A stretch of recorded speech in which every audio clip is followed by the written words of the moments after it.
All right, Matt Seiler, thanks for joining me. We're sitting in the IPG Media Lab, and you took me on a very brief tour. But let's talk about how this is sort of a manifestation of the changes that are taking place right now. Sure. So you came in through the front door, as one does, and it says this is the front door, not because we're worried that people are going to run into the glass, but I kid you not, people have and did before we put this is the front door on, even though it's tinted yellow, which is scary. That alone is a metaphor right there. It is. Well, people are birds or something like that. But anyway, what we did that for was to help anybody who came in here to see folks at Mediabrands, Lauren and me and all the other gang over there, is this is the way that we're looking at the world. So this is the front door, as in this is how we're seeing possibility. So you come into a little bit of the lab when you walk into Mediabrands offices, or you come deeper where we are.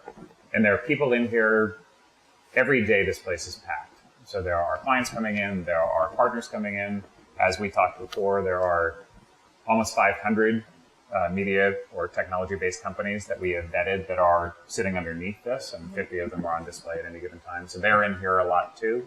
The lab has clients of its own. So it has clients because of Mediabrands agencies or IPG agencies, and then it has direct clients. So it's buzzy and it changes all the time. Yeah. And it's heavily screen-based so that we can change out the technologies based upon who's coming in. So talk about, this connected culture that we're living in now, this convergence, not of devices per se, but of consumer behavior. How is that informing the way that the media business in general needs to evolve, and media agencies in particular? Right, I'm going to answer that super broadly at first, and then you can help me narrow. But during the roaring, let's say, last 27 to 30 years, we all did the same thing. So on your side, you acquired everything. On our side, we acquired everything. Clients acquired everything. It was all about sort of aggregation. And then there was a moment when kind of the music started and went, oops, you can't just grow by buying stuff. It didn't actually serve clients all that well to have all these silos created. So everybody has a P&L silo that keeps them with blinders on. And that unfortunately sort of manifests in how we look at consumer choice of media, right? Because there are people that are in the print business, or there are people that are in the video business, or there are people in the streaming content business. There isn't somebody who's going, actually, let me take responsibility for people and the people that you need to get buy stuff. And that's where I think that media and the lab and everything sort of can be that one centralized place where we have all the data, we collect all the data, and we analyze all the data. So we ought to be pretty good at figuring out who's consuming what. And we have all the clients' money. Not all of it, but we have a huge percentage of their money. So you're making decisions. Yeah. We're trusted to make those decisions. Right. We know who the people that they need to stimulate to take action are. And to jump forward, if I may, we're trying to align how we get paid with that. So who are the people you want to get to do what? And how is it going to impact your business client? And wouldn't it be logical, client, if it also impacted ours? So let's talk about that. Yeah. You've been promoting this pay for performance Nicely said. model. And when we first did it, it was all like pay for the thing. You have to say it slowly. It's not a new concept in and of itself, but you really feel like this needs to be across the board, not just obviously for Mediabrands, but within the industry. How likely is that, and why do you think that's so necessary? Well, with all due respect to my colleagues out there, I wish that it were more likely to happen sooner rather than later, but I fear that it will take a while for the others to get there. Because you hear, we mentioned the conferences that we go to, and you hear people there saying, it's so not fair. We're getting disintermediated, we're getting commoditized, procurement is doing this and that to us. Okay, so what are you doing about it?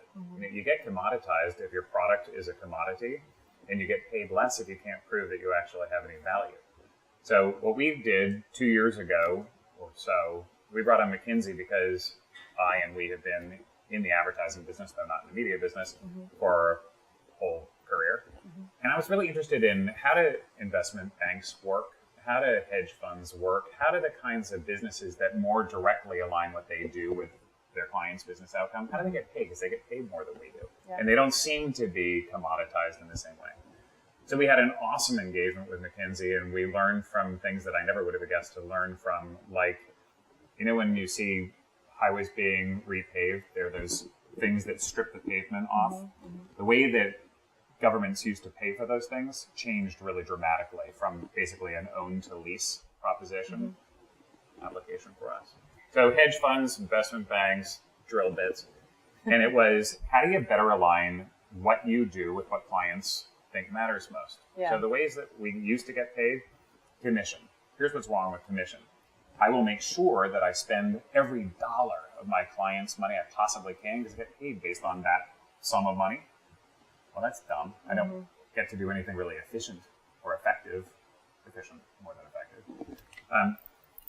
And I also have a bias towards whichever medium has the greater commission rate. So if one of them's 11% and one's 2%, guess what? The 11% seems like a good idea.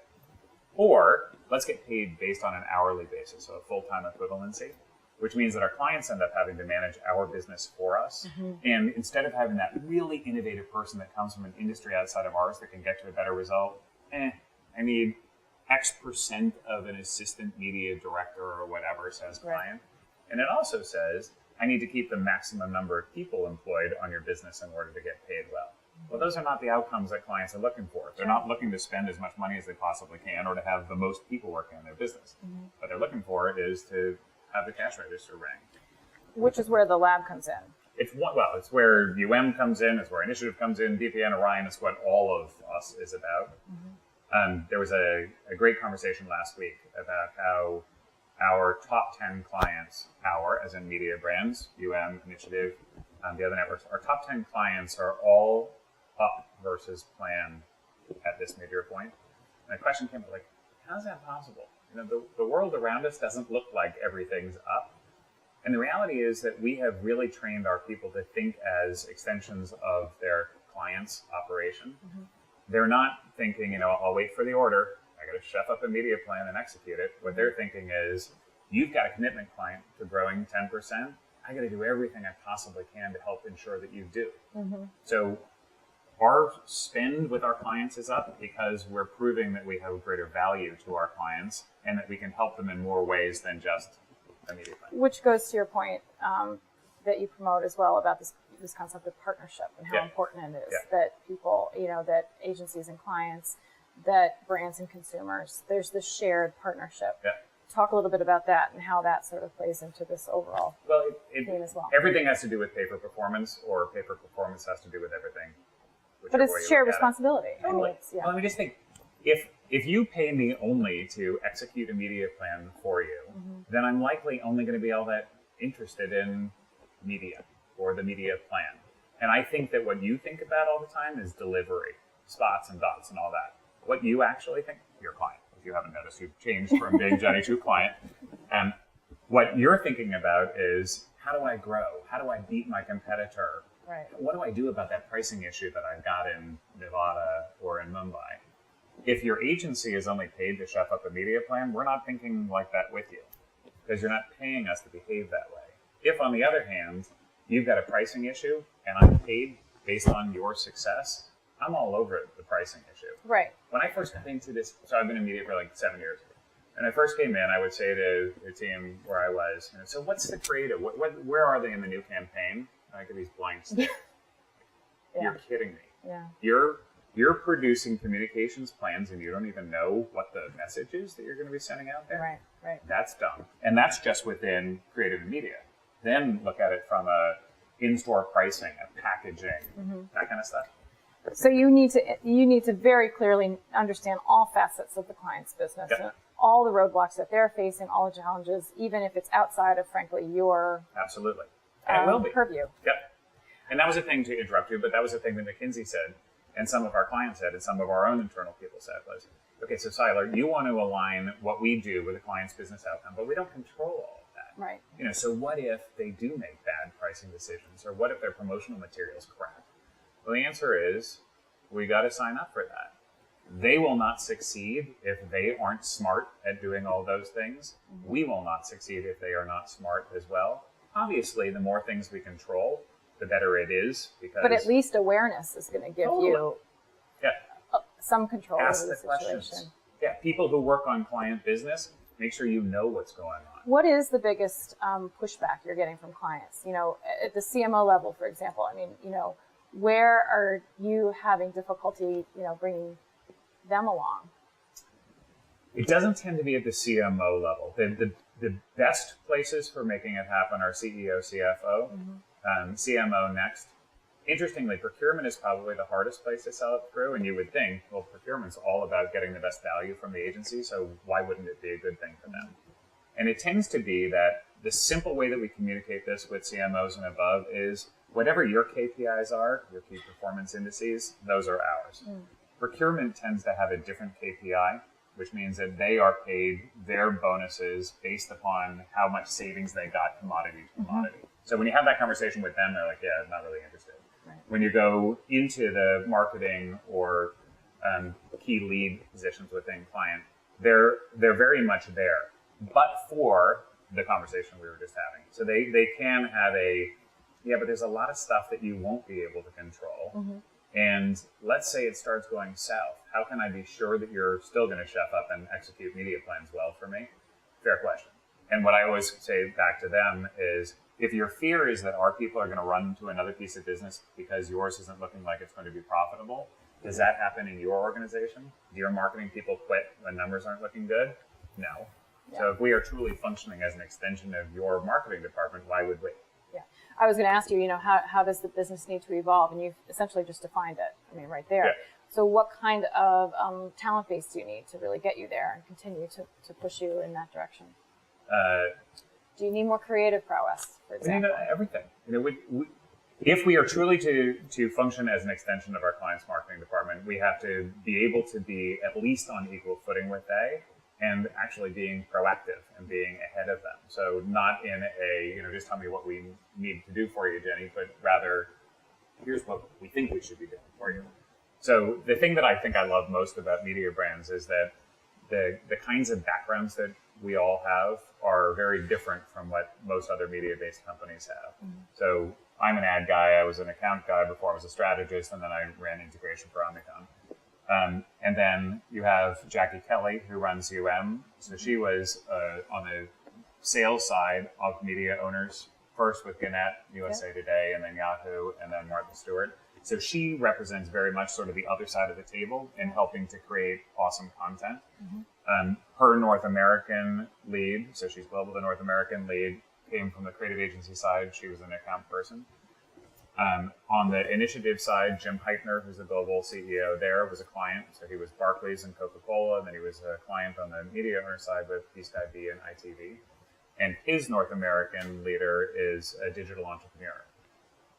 Then Lauren, the wonderful Lauren that you know, so she came from Kerzner, so she was in the resort business. If you look at the gentleman, Hagen Wenzik, who runs our technology group, he was on the consulting side for IBM. Jeff Lupinacci, who's my partner and the CFO, he was an investment banker. And the list goes on and on and on, which means that when we get together as a leadership team, we're chewing stuff over and figuring it out, and we don't get to the same place sort of assuming what that place was going to be. Yeah. So we don't go fishing in the same fishing holes as others. We have a great diversity of thinking that leads us to different places, and we'll always do that.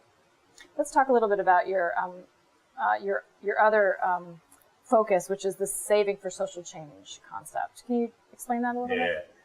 This actually started last year, and it starts probably a little bit too much Matt Seiler, and then hopefully gets to be our clients and Mediabrands and IPG and so on. But the Matt Seiler of it is, I've never been a particularly politically inclined person, but I, like a lot of the rest of us, have sort of seen a little bit of dysfunction, just a teeny bit of dysfunction within what's going on between our two-party system here in the United States and then the economic crisis that we find. And so if it's not going to be Obama that's going to solve this problem, suddenly it becomes Angela Merkel's to figure out for all of us, which seems grossly unfair to Angela herself and Germany themselves.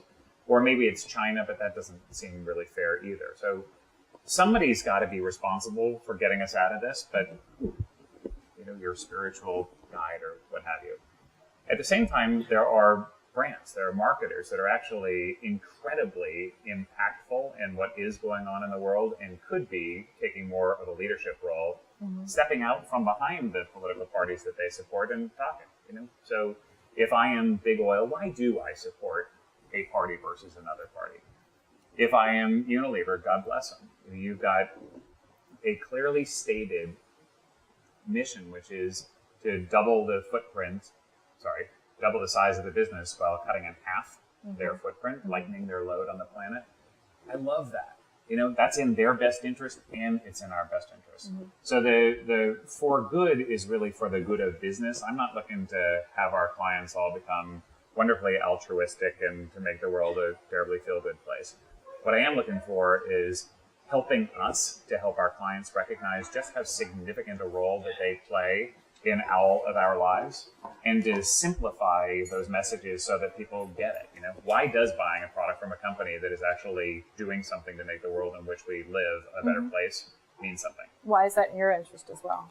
The simplest answer, I suppose, is getting out of that commoditized way of living and working. So if you've got a partner who is being paid based upon your business success and is helping you to identify how you're achieving your mission and the mission that matters most to the people around you, that's probably a stickier relationship than, how do I save a little bit of money on how I get my media plans executed. Sure. But I'm really careful because it's not cause marketing, it's not do good, feel good stuff. It's the core business principle that is going to help the client achieve their business outcome. And by the way, that happens to be really good for us. The cool thing about the pay for performance aspect of this is I'm looking to see if we can be a funding mechanism for that. So if we are measuring the moment at which a client doesn't need to tell a story anymore because the people that they want to have tell that story for them have taken on that storytelling role, that means we can cut the spigot off. So in some instances, that's a very significant savings. So what if you go to a client and say, tell you what, you're going to pay us based on our ability to stop spending the moment that we don't have to spend anymore. And then we're going to help direct that saved money into what matters most to you and what matters most to us. Right. Cool. It's like a total win-win. Actually, it's a win-win-win. Yeah. And it feels good. I mean, I referred to a great piece that you had on Forbes.com. It feels really good to work for a company that is helping to improve the world in which we live, and it isn't an either or. To have people psyched to come in because they're doing what really matters to their clients and what really matters to us all. How good is that? Great. Thank you so much.